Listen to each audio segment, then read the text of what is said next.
Bonjour à tous et bienvenue pour ce nouveau numéro des critiques d'Oupienne. Alors qu'est-ce que c'est que les critiques d'Oupienne?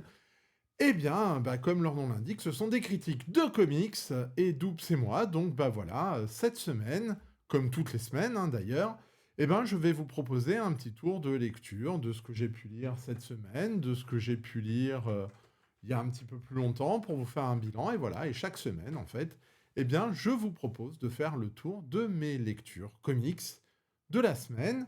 Et on a une semaine un petit peu spéciale. Alors ça va être, je vous le dis, des grosses critiques d'Oupienne. D'habitude, on se limitait à 3 comics par semaine. Là, on va envoyer la dose parce que, vous savez que le crossover One World Under Doom a frappé la France, puisque Panini a commencé à publier ce crossover qui est l'event de l'année chez Marvel, dans 2 volumes français, donc on va raconter. Mais avant tout ça, je vais faire un petit rattrapage sur les Fantastic Four, parce que vous savez que les Fantastic Four ont été publiés, enfin la nouvelle série a été publiée pour l'instant en 2 deluxe, qui s'est arrêté à l'épisode 22. Et moi, comme je lis en VO, parce que j'ai de la chance aussi de le lire en VO et que j'avais tout de suite accroché sur Fantastic Four, je vais vous présenter alors le 5e TPB des Fantastic Four qui s'appelle Aliens, Ghosts and Alternate Earths, donc des extraterrestres, des fantômes et des terres alternatives, qui reprend donc des épisodes qui sont inédits en France et qui vont faire la transition donc du Deluxe jusqu'au crossover One World Under Doom.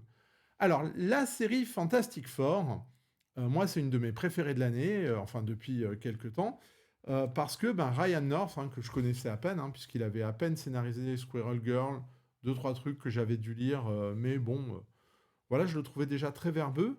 Il a pris les 4 fantastiques et franchement, c'est génial. C'est exactement, moi, ce que j'attends d'un comics classique, c'est-à-dire des aventures, un bon lien avec entre les personnages, pardon, une très très bonne histoire. Vraiment, non, c'est impeccable. Et en fait, ce qu'a fait Ryan North, c'est que quasiment à chaque épisode, il y a une nouvelle histoire. C'est-à-dire, c'est quasiment des épisodes solo. Là, il y a quelques épisodes qui sont à suivre sur 1 ou 2 numéros, mais pas plus. Et à chaque fois, c'est des idées, mais alors exceptionnelles, qui marchent vraiment dans la science-fiction un petit peu rétro, qu'on a l'habitude de voir tout le temps. Et, euh, et ça fait maintenant 25-30 numéros que ça fonctionne superbement bien. Donc du coup, voilà, c'est encore une fois un très très bon volume de ce Fantastic Four, puisque alors qu'est-ce qu'on nous raconte dans ce volume? On nous raconte tout d'abord une invasion de la Terre par des extraterrestres qui se sont réduits et qui voyagent à la vitesse de la lumière dans des protons. Voilà. Ça, c'est les idées de Ryan North sur Fantastic Four.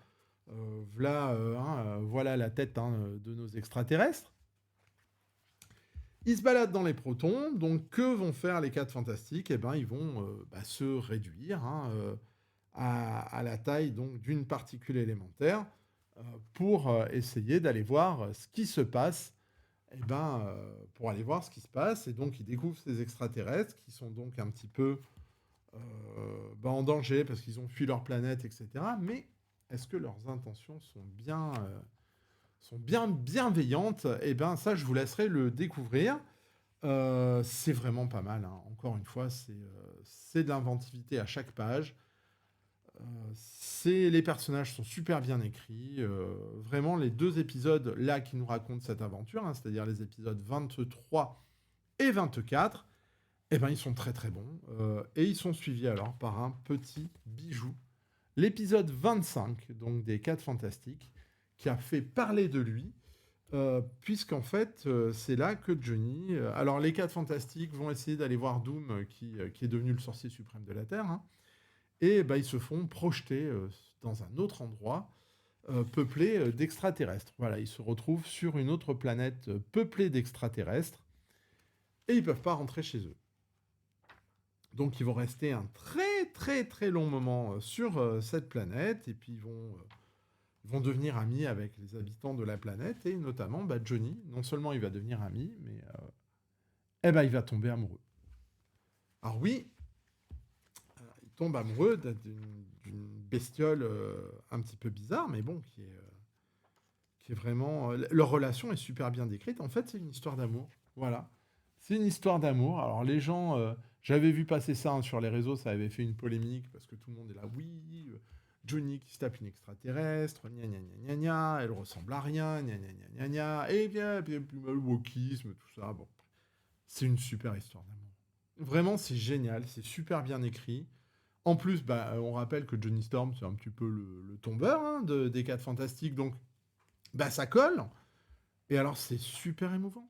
C'est super émouvant parce qu'à la fin, il va falloir faire un choix. Alors, un choix qui va être drastique et qui va amener à énormément d'émotions. Franchement, c'est un des meilleurs épisodes de la série, cet épisode 25. Moi, j'ai adoré. C'est une vraie histoire d'amour. C'est exactement ce que j'ai envie de lire aussi dans un comics. Il y a de l'émotion, il y a des sentiments. C'est bien écrit. C'est délicat. C'est délicat. C'est délicat. Et pour faire un truc comme ça, je vous avoue que faut y aller hein, dans la délicatesse. Hein, et du coup, ça marche. Et c'est génial. Et moi, j'adore. J'adore. Alors, les épisodes qui suivent, hein, les 26, 27, 28, sont encore une fois des épisodes solo avec une histoire par numéro. Ils sont un petit peu moins bien. Ils sont un petit peu moins bien. Il y a Reed et Johnny qui se battent contre un démon qui habitait sous leur maison. Voilà, c'est pas extraordinaire. Ensuite, on suit une aventure sur Nikki. Nikki, c'est la fille adoptive de la chose et d'Alicia, qui essaye de pas se servir de ses pouvoirs. L'histoire est vraiment sympathique. Voilà, encore une fois, c'est une histoire sur la famille. Et là, on va parler de la famille des 4 Fantastiques. Et c'est plutôt bien fichu. Moi, j'ai bien aimé. Il y a l'homme taupe qui arrive à un moment. Et puis, on va voir comment son interdiction d'utiliser ses pouvoirs va permettre d'aider les 4 Fantastiques à se débarrasser de l'homme taupe. Voilà. Et puis, on a le dernier épisode, hein, le 28, qui raconte comment Reed et Suzanne vont se faire un petit peu berner par le Chevalier Noir, hein, Black Knight, Dane Whitman, hein, qui va leur proposer un marché de dupes. Bon, voilà, et ça finit surtout sur la rencontre entre Reed et le nouveau Docteur Fatalis qui vient prendre possession de la Terre. Donc ça fait une bonne transition. Donc vous voyez que vous avez 6 épisodes et vous avez 5 histoires différentes. Et 5 histoires hyper originales qu'on a rarement vues, vraiment qu'on a rarement vues, parce que des extraterrestres qui se rétrécissent et vont voyager dans des protons, ça, moi, je l'avais encore jamais vu. Hein, et c'est, les 4 Fantastiques, l'occasion de lancer des choses comme ça. Donc, vraiment, c'est génial. Moi, j'ai vraiment beaucoup aimé. Alors, les dessins, c'est peut-être un peu le point faible, parce qu'il y a toujours une succession de dessinateurs sur cette équipe qui aurait mérité quand même d'avoir des dessinateurs un peu plus cohérents, même si le style reste le même. Les 3 premiers sont dessinés par Carlos Gomez, que j'aime beaucoup. Il a un style très fin, très rond. Ça passe très bien, c'est vraiment du bon comics. Carlos Gomez, c'est une découverte. Hein. Je le connais pas du tout. C'est vraiment bien foutu. C'est lui qui dessine l'épisode 25 et vraiment en termes de... Ouais, de clarté de lecture. Alors, c'est pas tombé par terre, mais c'est vraiment très très bon. C'est bien dessiné. J'aime beaucoup Carlos Gomez. Vraiment, c'est les meilleurs dessins du bouquin. Il est remplacé donc pour l'histoire avec le fantôme par Ivan Fiorelli. J'aime pas trop. C'est un petit peu trop anguleux à mon sens. C'est un peu en dessous par rapport à ce qu'on avait eu sur Carlos Gomez. Et puis les 2 autres épisodes, ils sont dessinés par Stephen Cummings, qui est correct. C'est plutôt pas mal là aussi. Hein, c'est plutôt pas mal. Mais bon, voilà. Je préférais le premier dessinateur. Ça fait le job. C'est ce qui m'empêche de lui mettre une note vraiment excellente, parce que vraiment, au niveau des dessinateurs, j'aurais aimé une unité graphique. Mais bon, en tout cas, ce Fantastic Four Aliens, Ghosts and Alternate Earth, moi, je vais lui mettre 3 brocolis et demi. Donc, 3 brocolis et demi pour ce volume des Fantastic Four qui fait la transition, donc, pour les lecteurs VF, entre les derniers épisodes du Deluxe et le début de One World Under Doom. Alors, One World Under Doom, parlons-en justement, puisque Panini a eu la très bonne idée de publier le crossover dans un magazine anthologique qui s'appelle Marvel World. Qu'est-ce qu'on y trouve dans ce Marvel World? Eh bien, on va y trouver les 2 premiers épisodes de One World Under Doom, donc scénarisé toujours par Ryan North et dessiné par Hervé Silva. Hervé Silva, déjà, c'est une première surprise parce que moi, je trouve qu'il a vachement changé de, style. Je le reconnais pas, Hervé Silva. C'est très ordinateur. C'est vraiment très, très, très bizarre. Je le reconnais pas. Moi, je l'avais lu, Hervé Silva, sur les X-Men de Krakoa. Là, j'ai du mal à reconnaître son style. C'est beaucoup plus fin. C'est beaucoup plus détaillé. C'est beaucoup plus numérique. Voilà, il a dû passer vraiment une étape dans le numérique. C'est pas mal, hein. Franchement, c'est pas mal, hein. C'est sympathique. Ça me fait penser un petit peu à un mélange entre du Brian Peterson, du Russell Dotterman. Donc, Hervé Silva, surprise. Alors, c'est bien, hein, ça se lit bien. Je me demande si je préférais pas son style avant. Ça fait un poil trop numérique pour moi. L'histoire, donc, ça raconte quoi? Doom est devenu le sorcier suprême de la Terre et il s'est proclamé empereur de la Terre puisqu'il a la technologie et la magie, donc il est hyper puissant. Et pour sa première sortie en tant qu'empereur, hein, de la Terre, il sort des décisions qui sont plutôt intéressantes, à savoir, la première chose qu'il fait, c'est de rendre l'école gratuite pour tous et de donner les soins gratuits à tout le monde. Il arrête les guerres, hein, puisque maintenant tous les pays sont des États, hein, de l'Advérie. Et les Avengers, ils sont embêtés parce que finalement, tout le monde est pour l'école gratuite, tout le monde est pour le fait que les soins soient disponibles et gratuits pour tout le monde. Et là, c'est une approche sympa, hein, de Ryan North, qui décide de faire de Fatalis un empereur, mais un empereur protecteur. Hein. Et ça a toujours été plus ou moins clair, que Fatalis, ok,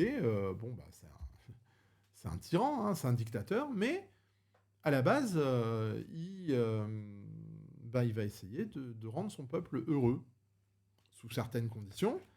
Et les Avengers, hein, qui sont menés par Carol Danvers, ils sont vachement embêtés. Parce que du coup, il a l'air d'être apprécié. Alors ils vont aller se battre contre lui, mais Fatalis a de la ressource, hein, et il va commencer à se défendre.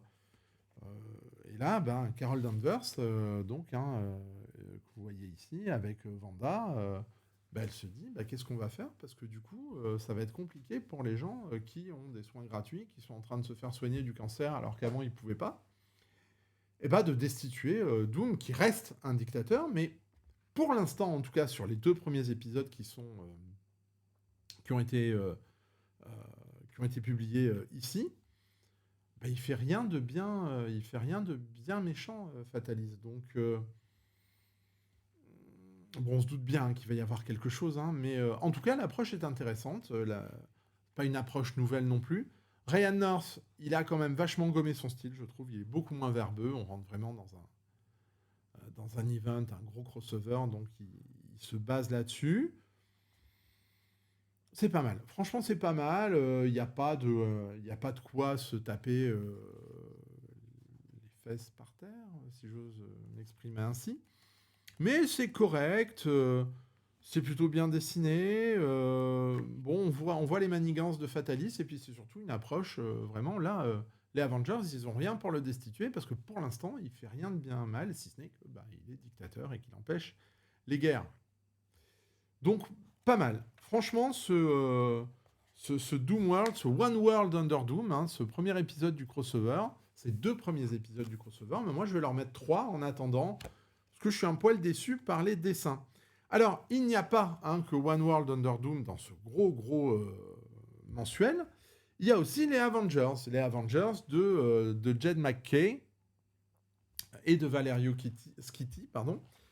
Donc là, c'est l'épisode 25. Alors moi, j'ai rien lu, hein, des Avengers depuis à peu près 10 ans. J'ai même pas, je me suis arrêté au run de Hickman et j'ai même pas fini. Donc pour vous dire que j'ai du retard, j'ai jamais rien relu depuis. ouais, c'est pas terrible. Là, en fait, c'est l'épisode 25 et ça nous raconte Captain America Sam Wilson qui s'allie avec la base volante des Avengers qui vraisemblablement a une conscience sous forme de robot et qui empêche l'invasion de cette base par les nouveaux maîtres du mal qui sont dirigés par le penseur fou. Donc voilà les nouveaux maîtres du mal. Il y a Madcap, il y a Exterminatrix qui est un personnage qui avait été créé par Grant Morrison dans Marvel Boy. On a le penseur fou. Ouais, c'est pas terrible, hein. Franchement, Valerius Kitty, bah, je l'ai pas reconnu non plus. C'est vraiment bizarre, j'arrive plus à reconnaître ces dessinateurs-là. C'est classique, il n'y a pas grand-chose. C'est pas mauvais, hein, mais bon, j'ai pas été très emballé. J'ai rien suivi de ce qu'il y avait avant. C'est accessible, hein, c'est-à-dire j'ai compris. Mais bon, pour ce Avengers 25 qui reprend un petit peu les maîtres du mal et quand on fait les maîtres du mal qui envahissent une base des Avengers, il y a toujours le run de Roger Stern et de John Buscema qui vient en tête. Là, on est à des milliers de lieues en dessous. Donc c'est pas mauvais, mais c'est pas extraordinaire. Donc pour ce Avengers de Jed McKay, moi je vais lui mettre 2 brocolis et demi. On passe ensuite à The Amazing Spider-Man 1, puisque c'est aussi pour ça que je l'ai pris, hein, pour voir un petit peu ce qu'elle allait donner. La relance de Amazing Spider-Man, alors cette fois-ci par non plus Hervé Silva, mais Pepe Larraz et Joe Kelly. Alors Joe Kelly, moi, c'est un scénariste que j'ai toujours adoré. Et je dis depuis des années et des années qu'il était fait pour scénariser Spider-Man. Parce que je me rappelle d'un épisode, alors ça devait être pendant l'opération Zéro Tolérance. Il scénarisait les X-Men, donc ça remonte à 20 ans. Il y avait un épisode avec Iceberg et Spider-Man, et je trouvais qu'il l'écrivait super bien. C'était dessiné par Salvador Larroca, me semble-t-il. Et je trouvais ça génial. Et je m'étais dit, mais pourquoi on lui file pas Spider-Man? Je sais pas s'il a pas scénarisé un peu Spider-Man pendant le truc avec Mysterio, la relance avant que Dan Slott préempte tout Spider-Man. Mais bon, alors c'est classique. Pour l'instant, c'est un premier épisode qui repose les bases. On voit Peter évoluer. Il se rebat contre des anciens ennemis, le Rhino. Les planches de Pepe Larraz, elles sont somptueuses, hein, on va le dire. Ça marche très très bien. Et là, c'est une intrigue sur des gens qui commencent à se comporter bizarrement, comme le Rhino. Donc Peter va enquêter, voilà. Il se passe pas grand-chose, hein. Vraiment, on repart à zéro, donc c'est super accessible. C'est super accessible pour tout le monde. Et du coup, moi, j'ai bien aimé. Voilà, j'ai bien aimé. C'est plutôt sympathique. Alors voilà, si vous voyez quelque chose, hein, c'est le chat. Car poulet, hein, vous la voyez, vous avez vu juste un petit bout de sa queue. Elle fait partie intégrante, hein, maintenant des critiques d'Oupienne. Je vous la montrerai si elle daigne arriver. Forcément, elle va venir m'embêter, donc vous la verrez à un moment ou à un autre. J'enregistre un peu tard et forcément à la fin, ça fait au moins 3 heures qu'elle n'a pas mangé. Donc elle va venir m'embêter. Revenons sur ce Spider-Man, hein. Ce Spider-Man, eh ben, ma foi, il est plutôt pas mal. Il n'y a pas grand-chose. Bon, je vais lui mettre 3 parce que c'est bien dessiné. J'attends de voir où ça va. Donc 3 brocolis pour ce Spider-Man de Pepe Larraz et Joe Kelly. On en arrive à The Immortal Thor, là aussi, hein, numéro 19. Alors Immortal Thor, c'est par Ali Wing, hein, qui avait fait Immortal Hulk, qui est un des derniers excellents runs sur Hulk. Donc je me suis dit, tiens, est-ce qu'il va faire la même sur Thor? Je ne l'ai pas lu, hein. J'envisageais de les acheter en recueil. Franchement, cet épisode 19, il m'a juste donné envie de fuir. J'ai rien compris. Voilà, il y a des personnages qu'on suit. Chaque page est dessinée par un dessinateur différent. Donc avec des différences de style énormes. Ah, donc vous allez revoir peut-être le chat, je ne sais pas. Non, elle est tranquille. Mais, elle va arriver, vous inquiétez pas.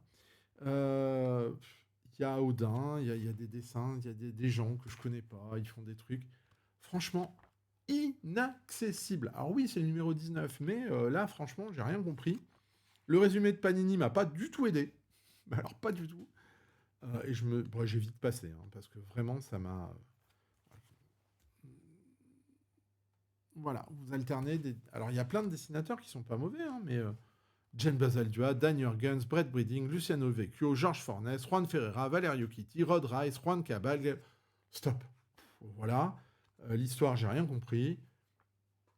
C'est suivi, hein, par un Giant Size qui est plus classique, où Thor est emprisonné par un vaisseau extraterrestre. Il a l'aide de Hercule et il s'en va. C'est pas très très bien dessiné, j'ai pas beaucoup aimé. Là, vraiment, c'est la grosse déception du magazine, ce Thor. Moi, je lui mets 2 brocolis grand max, hein. 2 brocolis grand max pour ce Thor, qui est vraiment, vraiment, vraiment, vraiment pas accessible et qui m'a ennuyé comme jamais, quoi.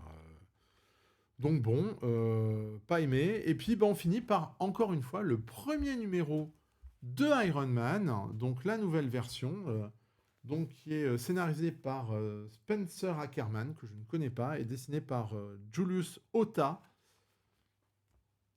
C'est pas bon non plus. Oh, je me suis ennuyé. C'est un premier épisode. Alors ça relance Tony Stark avec son armure anti-magie. Il y a Justin Hammer qui vient l'embêter. On sent qu'il reprend les entreprises Stark. Les dessins sont pas mauvais, mais bon, c'est pas grandiose non plus. J'aime pas la manière dont il dessine Tony Stark, qui a vraiment l'air d'un clodo, là, pour le coup. On dirait Keanu Reeves dans Matrix. Non, je suis pas convaincu non plus, donc moi, je vais lui mettre, ouais, 2,5. Allez, 2,5 pour ce Tony Stark. Ce nouvel Iron Man, pardon. Ouais, donc 2,5, hein, pour ce nouvel Iron Man. La couverture est vraiment sympa, mais alors à l'intérieur est pas fou. Bon, voilà, ça nous donne un magazine qui est pas trop mal, hein. Il y a quelques points forts, hein. Il y a le One World Under Doom, il y a le Amazing Spider-Man qui est pas mal, franchement. Mais alors Thor, c'est une purge. Iron Man, c'est pas terrible. Les Avengers, c'est moyen. Donc, qu'est-ce que ça nous donne? Ça nous donne un Marvel World qui est plutôt... Ouais, en note moyenne, ça doit faire du 3, quoi, hein, si on est gentil. Mais bon, ça se lit. J'irai sur le deuxième, moi. Marvel World, il est accompagné d'un livre compagnon, d'un mensuel compagnon qui s'appelle, lui, Doom World. Doom World, voilà, qui va nous raconter toutes les séries liées, en fait, à One World Under Doom. Je me suis dit, c'est l'occasion de voir ce qu'il y a dedans. Et dedans, bah, vous avez 5 séries. 5 séries que je vais vous commenter. Alors, la première, c'est Red Hulk. Bah oui, il y avait un film avec Red Hulk, donc bah, il fallait nous faire une histoire avec Red Hulk. Red Hulk, c'est un personnage bourrin. Quel est le scénariste le plus bourrin de chez Marvel? Bah, c'est Benjamin Percy. Donc, Benjamin Percy, alors on lui a mis Geoff Shaw, hein, au dessin, donc c'est déjà pas mal. Ça nous raconte quoi? Eh ben, ça nous raconte que eh bien, notre ami Red Hulk, hein, qui est toujours le général Ross, il est emprisonné dans une prison de Fatalis. Voilà. Il n'est pas tout seul à être emprisonné, hein. Il y a plein d'autres personnages. Vous reconnaissez Machine Man, voilà, vous reconnaissez aussi les chefs de cartel, des scientifiques. Voilà, ils sont emprisonnés. Et là, pour l'instant, c'est une espèce de prison break parce qu'ils vont essayer de s'échapper avec Machine Man de la prison de Fatalis. Et franchement, c'est tout à fait correct. Le récit est bon. C'est à suivre, hein. C'est pas mal. En fait, on comprend que Fatalis veut les utiliser pour déstabiliser ceux qui l'ennuient ou qui iraient à son encontre. Franchement, c'est sympa. J'ai bien aimé. C'est plutôt correct. Benjamin Percy, des fois, il peut être correct.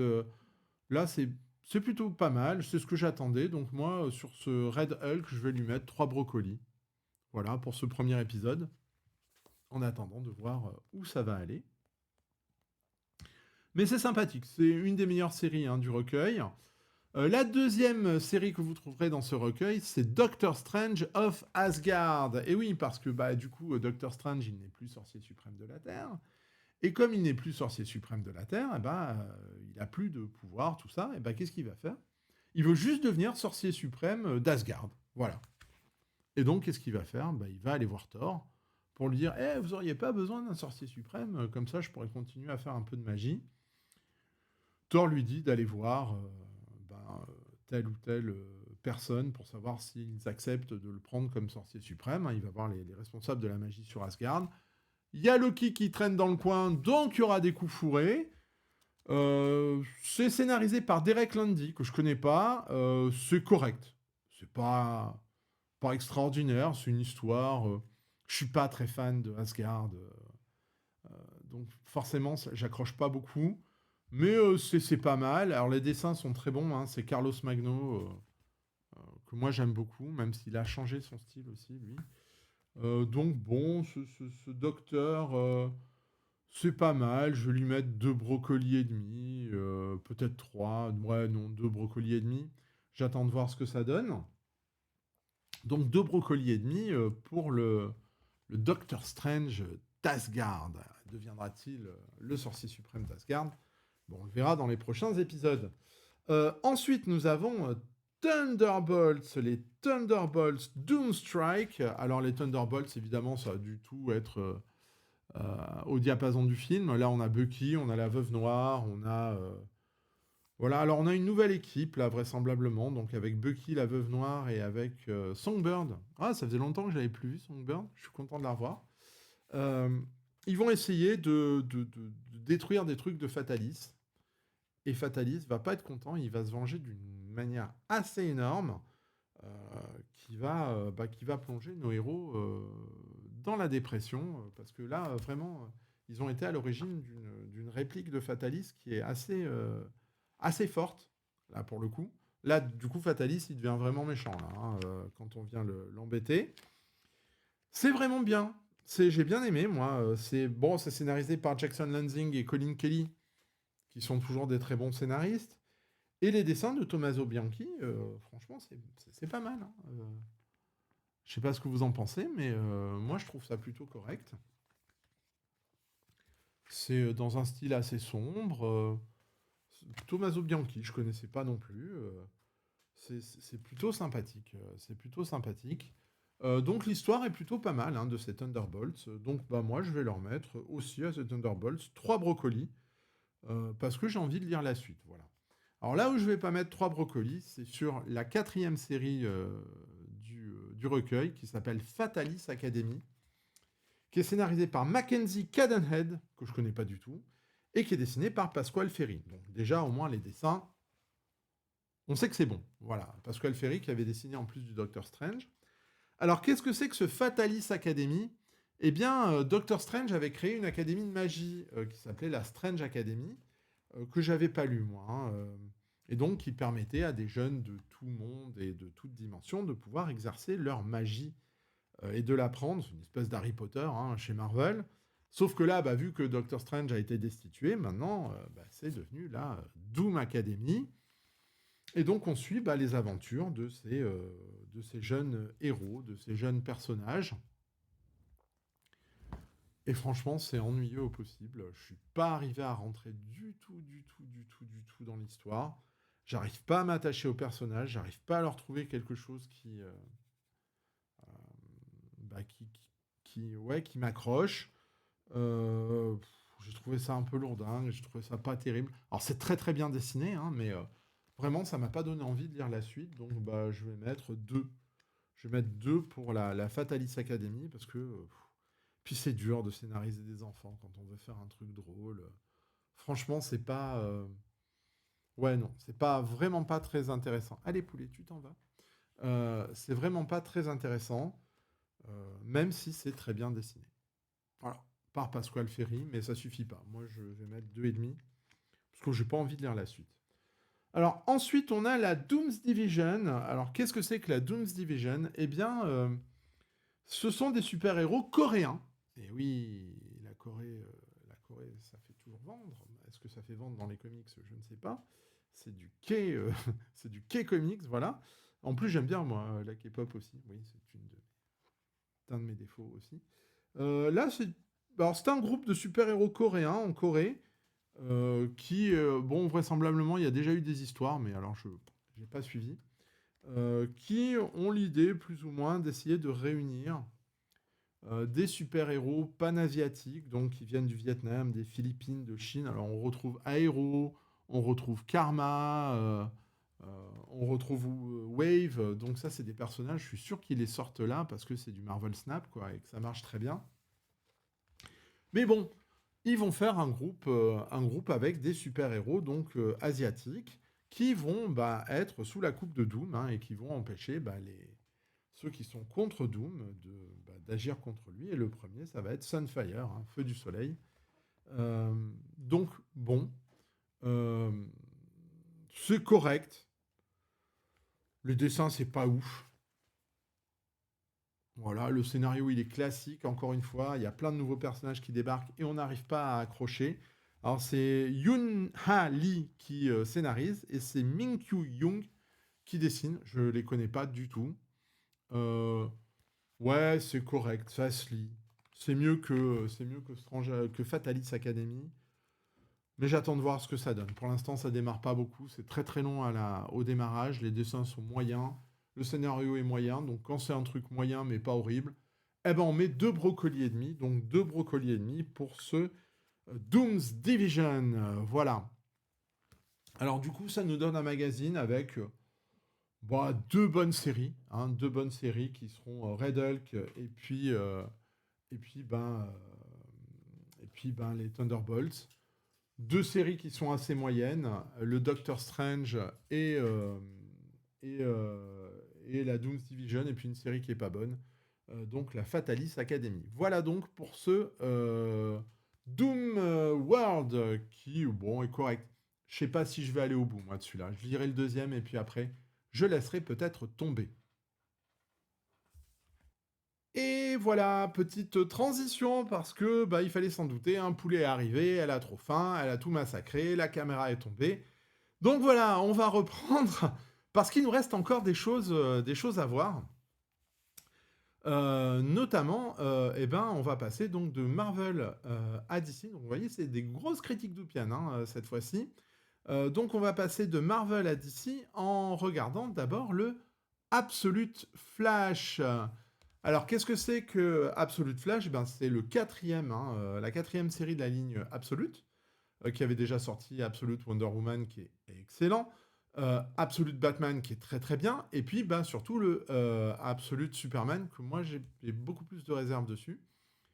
Qu'est-ce que c'est en fait cette ligne Absolute? C'est remettre les héros au goût du jour avec de nouveaux pouvoirs, un nouveau setting, une nouvelle ambiance dans un monde. Donc, c'est la version Ultimate, on va pas se mentir, des personnages d'ici. Donc, ma foi, comme c'était bien, alors je voulais pas l'acheter parce que c'est Jeff Lemire. Alors, vous allez me dire, Jeff Lemire, c'est très bien. C'est Sweet Tooth, c'est Sex Country. Il a fait plein de bonnes choses, Jeff Lemire. Ouais, mais il le fait surtout en indé. Parce que sur du mainstream, à chaque fois qu'il a eu du mainstream, c'était pas terrible. Donc j'ai vraiment hésité, et puis je suis passé en librairie et je l'ai vu. J'ai craqué, voilà, j'ai craqué sur cet Absolute Flash. Ouais, je suis mitigé, vous avez compris. Je suis assez mitigé sur cet Absolute Flash. Euh, donc ça nous raconte quoi? Ça nous raconte Wally West. Voilà, c'est Wally West, qui vraisemblablement est victime d'une expérience. Alors, il y a une expérience scientifique menée dans un entrepôt militaire par Barry Allen. Et puis, Wally, vous voyez, il se retrouve en plein milieu du truc. Il a un accident et puis il découvre qu'il a des pouvoirs chelous. Vraisemblablement, il peut courir très vite, mais il peut jouer sur le temps, ça le déforme. Donc, c'est pas tout à fait la super vitesse. Il n'y a pas de Speed Force là. Vraiment, il est déformé quand il court. On comprend pas trop, d'ailleurs, on le voit sur la couverture. Ça a des effets bizarres. Et la base, en fait, elle est dirigée par le papa de Wally, qui, lui, se rend compte qu'il y a quelque chose qui va pas. Et il va envoyer qui à sa poursuite? La version donc absolue des Rogues, puisque vous avez Captain Boomerang, vous avez comment s'appelle-t-il, Golden Glider, enfin bon, ils sont tous là.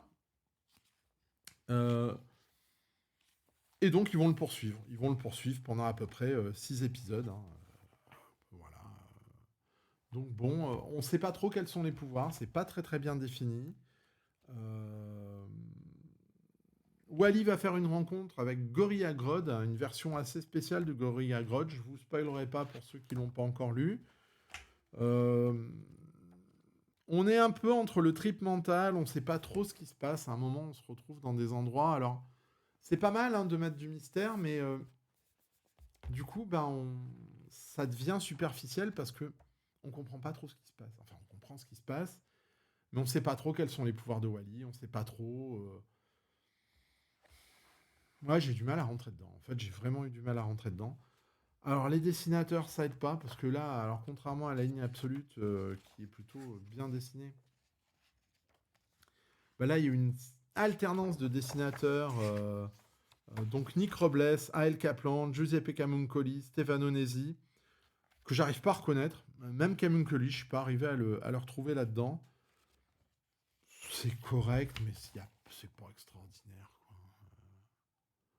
Voilà, c'est vraiment pas extraordinaire.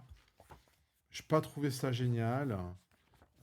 Nick Robles, ouais, ok. Il y a vraiment des changements de style, de dessin en plein milieu qui me plaisent pas. C'est pas très joli. Je sais pas trop où les meilleurs veut en venir.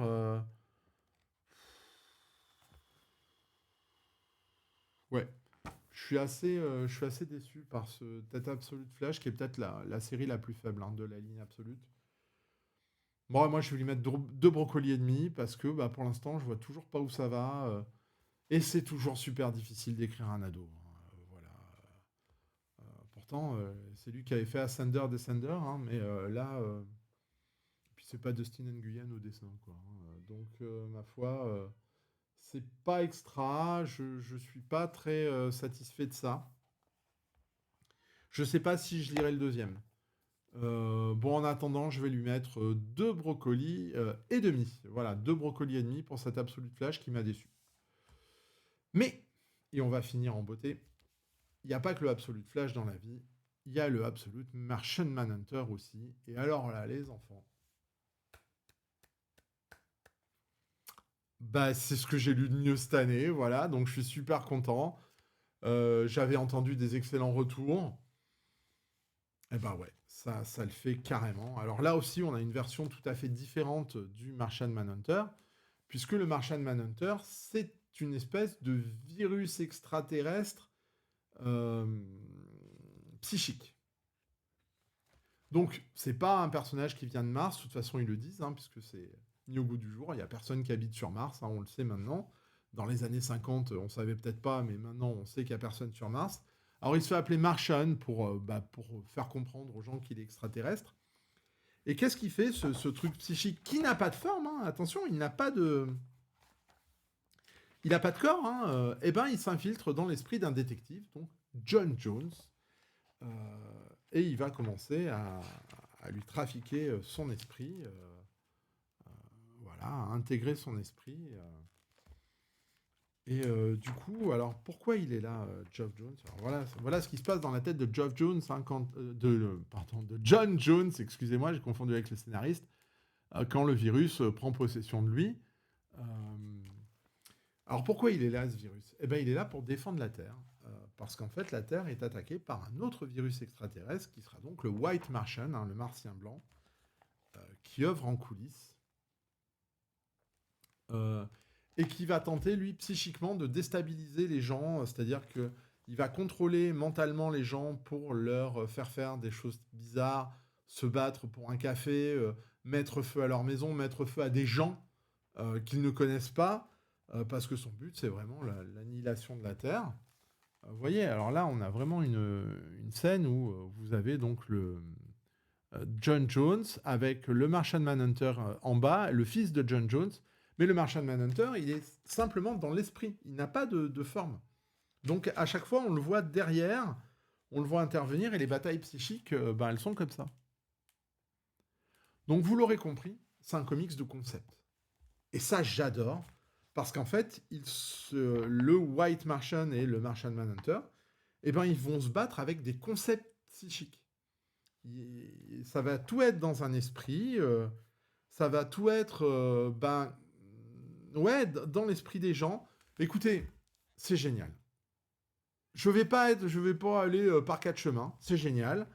Les dessins de Javier Rodriguez, mais ils sont à tomber par terre.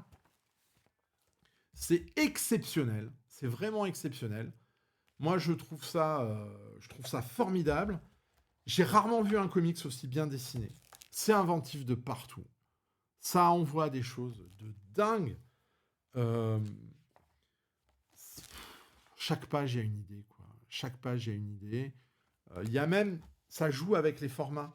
C'est-à-dire que vous allez pouvoir voir des pages par transparence et ça va vous apprendre des choses. Ça joue avec tous les formats, ça joue avec toutes les idées, ça joue avec tous les concepts. Euh, Ça me fait penser à Shade the Changing Man. Et ceux qui me connaissent un peu savent que moi, Shade the Changing Man par Peter Milligan et Chris Bacalo, c'est une série énormissime. Je le mets à ce niveau-là. Voilà, ça c'est la série à pas rater. Alors il y a des gens qui vont se dire ouais, on comprend rien. Non, non, et vous allez faire un peu d'effort, les gens, parce que c'est largement compréhensible. Sauf que bah, vous n'aurez pas de baston. En fait, ça va être uniquement des choses psychiques. Les gens vont se battre avec des concepts, avec des idées. C'est des batailles d'idées. Voilà, voilà ce que c'est la bataille entre le Martian Manhunter et le White Martian. Elle est là. Hein, et tout se passe dans l'esprit des gens. C'est génial. Hein. Alors le scénario, c'est Dennis Camp. Hein. J'en ai pas parlé, mais je le connais pas beaucoup. J'ai lu quelques épisodes de ses Ultimates. Je suis pas allé au bout. Dennis Camp, là, il est en train de tout péter là, avec des idées de dingue. D'ailleurs, ça devait être une mini-série. Là, le succès critique a été tellement bon que c'en est devenu une série à part. Euh, Ça le mérite, hein. Ça le mérite. Là, moi, waouh. Je suis tombé par terre à la lecture de ce comics, qui est tout ce que j'ai envie de lire dans un comics novateur. Voilà. Ça m'a laissé par terre. Ça m'a complètement. Voilà, je l'ai lu d'un coup. J'ai pas pu m'empêcher de le lire. Ça m'est rarement arrivé cette année. Donc, cet Absolute Martian Manhunter, vous allez vous jeter dessus parce que c'est tout simplement génial. Et moi, qu'est-ce que je vais en faire de cet Absolute Martian Manhunter? Bah, meilleure lecture de l'année, bah, 4 brocolis et demi. Hein. J'attends. Ça peut être un chef-d'œuvre. Ça peut être un truc qui va faire date, hein, celui-là. Donc, je vous l'aurais dit, moi, passez pas à côté de ça, parce que bah, il y aura 2 volumes, hein, je pense, puisque la série va s'arrêter au numéro 12. C'est prévu pour une maxi-série, me semble-t-il. Euh, un scénario de dingue, qui me rappelle les meilleures périodes de Vertigo. Des dessins à tomber par terre. Ouais, 4 brocolis et demi pour cet Absolute Martian Manhunter qui enfin m'a fait plaisir, quoi. Comme quoi, les comics, il y a des trucs très bien. Hein, et ben ça en fait partie, et je pense que ça risque d'être une des grosses BD de la décennie. Voilà, donc vous aurez été prévenu, un Martian Manhunter, si vous passez à côté, tant pis pour vous, mais en tout cas, moi, je vous le conseille vivement. Bon, hey, on a bossé aujourd'hui, hein, on a fait quand même pas mal de comics, donc bah écoutez, j'espère que ça vous aura plu. Moi, je vous donne rendez-vous la semaine prochaine hein, pour des nouvelles critiques d'Oupienne, peut-être un peu plus classiques. En tout cas, là, on était dans l'actualité. En attendant, ben, partagez, commentez, dites-moi ce que vous en avez pensé. Dites-moi si je suis le seul à trouver que Absolute Martian Manhunter, c'est la meilleure série de l'année. N'hésitez pas à me dire ce que vous avez pensé de One World Under Doom, de ce format Panini, de Spider-Man. Si vous trouvez que j'ai été trop dur avec Flash. Moi, ce qui m'intéresse, c'est de commenter avec vous tous ces comics, de partager cette passion. Donc, n'hésitez pas à la partager avec moi. En attendant, eh ben, prenez soin de vous et à la semaine prochaine.